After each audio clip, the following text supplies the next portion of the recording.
Eto mga idol, alam na nga po ng karamihan na magsasalpukan sa susunod na buwan sila pambansang kamao Manny Pacquiao at ang Muay Thai kickboxing legend na si Buakaw Banchamek. Kaya todo na nga po ngayon sa paghahanda si Pacman. Pero may kasamang kakaibang paghahanda ngayon ng ating pambansang kamao. Tulad na lang sa litrato na ito mga idol na kumakalat ngayon sa social media na sumisipa ang ating pambansang kamao. Samantala, Pinoy prospect na si Bini Cañete, nagmala Arthur Beterbiev nga po ang kanyang paghahanda para po sana papalapit niyang salpukan ngayong March 24. Kasalukuyang may 10 wins, 7 KOs at may isang talo si Bini Cañete. Makakasagupa nga po niya ang kapwa Pinoy na si Noli James Makilan, may 8 wins, 5 KOs at may isang talo.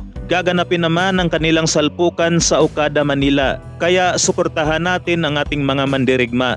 Sa ibang balita naman, brother coach ni Cuadro Alas Casimero na si Jason Casimero. Sinabi nga po niya mga bossing na kahit sino nga raw ang makakatapat ni Cuadro Alas sa WBO Super Bantamweight ay matik mandatory nga raw itong si Cuadro Alas.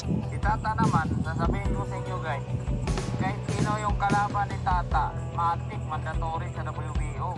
Samantala, muli na namang kumakalat ang litrato sa sparring nila Cuadro Alas Casimero at Tapales. Nakadilaw nga po itong si Tapales mga idol, habang nakaputi naman na headgear itong si Cuadro Alas. Nabase nga po sa mga kuha na ito mga idol ay halos sapol dito si Tapales. Bagamat isang sparring nga lang po ito nung sila'y nasa bansang Amerika. Pero matindi nga po ang kumuha sa litrato na ito mga idol. Pinapakita nga po niya rito na ganito ang mangyayari kay Tapales oras na sila ay magtuos ni Cuadro Alas sa ibabaw ng luna.